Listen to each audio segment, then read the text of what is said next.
এদেশে কোনোদিন আর আধিপত্যবাদীরা মাথা চাড়া দিয়ে উঠতে পারবে না। ইসলামী ছাত্র শিবিরের জনশক্তিরাই এ যুগের বাংলাদেশের সেরা বীর হিসেবে আখ্যা পাবে। আমরা বিশ্বাস করি এ যুগের বাংলাদেশের কোনো মুজাহিদদেরকে যদি এই বাংলার জমিনের জন্য সিলেক্ট করা হয়, তাহলে আমরা বিশ্বাস করি ইসলামী ছাত্র শিবিরের জনশক্তিরাই এ যুগের বাংলাদেশের সেরা বীর হিসেবে আখ্যা পাবে।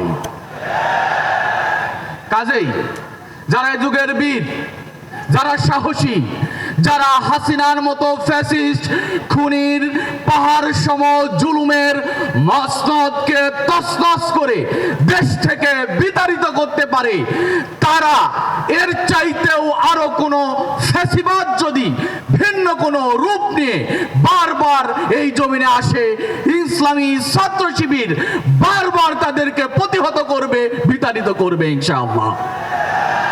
প্রিয় উপস্থিতি, ইসলামী ছাত্র শিবির আমরা এই 24-এ দেখেছি আমাদের কত শত ভাই শহীদ হয়েছে। আমাদের শহীদদের সংখ্যা আমি মনে করি 24-এর আন্দোলনের আমাদের শহীদরা অগণিতিক শহীদ, যাদেরকে আমরা কোনো সংখ্যার ফ্রেমে বেঁধে দিতে চাই না। আমরা যদি 24-কে ভুলে যাই, আমরা যদি 24-এর এই দৃশ্যগুলো ভুলে যাই, তাহলে একদিন আস্তে আস্তে এই দৃশ্য বলার মানুষ থাকবে না।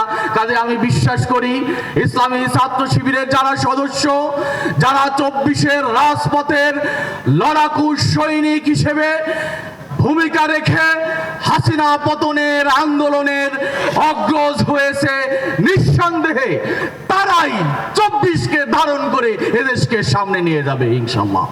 ইসলামী ছাত্র শিবির সেই জনশক্তি তৈরি করতে চায় যে জনশক্তি শুধুমাত্র কেবলমাত্র আল্লাহর সন্তুষ্টির জন্য জীবন দেওয়ার জন্য রাজপথে নেমে জীবন দেওয়ার জন্য প্রস্তুত থাকে, এরকম জনশক্তি ইসলামী ছাত্র শিবির তৈরি করতে চায়। আমাদের হাতে যে রিসোর্স আছে, তাদেরকে যদি আমরা এই সময়ের সাথে কোরআন এবং সুন্নাহর জ্ঞানে বর্তমান সময়ের সাথে যোগ্য করে গড়ে যদি না তুলতে পারি, তাহলে আমাদের আন্দোলনের পথ, গতি, লক্ষ্য, আমাদের জনশক্তিরা সেই লক্ষ্য থেকে শ্রুত হয়ে ভিন্ন দিকে তারা চলে যেতে পারে। কাজে আমাদের টার্গেট, আমরা আমাদের জনশক্তিদেরকে এমন প্রশিক্ষণ দিতে চাই যে প্রশিক্ষণের মাধ্যমে জনশক্তিরা তারা তার নিজেকে চিনবে, তারা তাদের রবকে চিনবে। আমরা স্পষ্ট করে বলতে চাই, এদেশে কোনোদিন আর আধিপত্যবাদীরা মাথা চাড়া দিয়ে উঠতে পারবে না। এদেশের জনগণ কোনো সময় আধিপত্যবাদকে আর প্রশ্রয় দেবে না ইনশাআল্লাহ।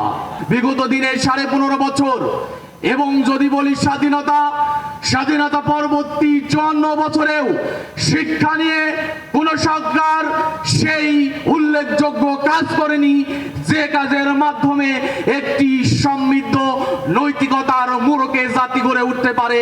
কাজেই ইসলামী ছাত্র শিবির যেহেতু স্বতন্ত্র শিক্ষা প্রতিষ্ঠানের নাম, আমরা চাই ইসলামী ছাত্র শিবিরের জনশক্তিরাই সেই শিক্ষা সংস্কারে প্রথম বলিষ্ঠ ভূমিকা রাখবে।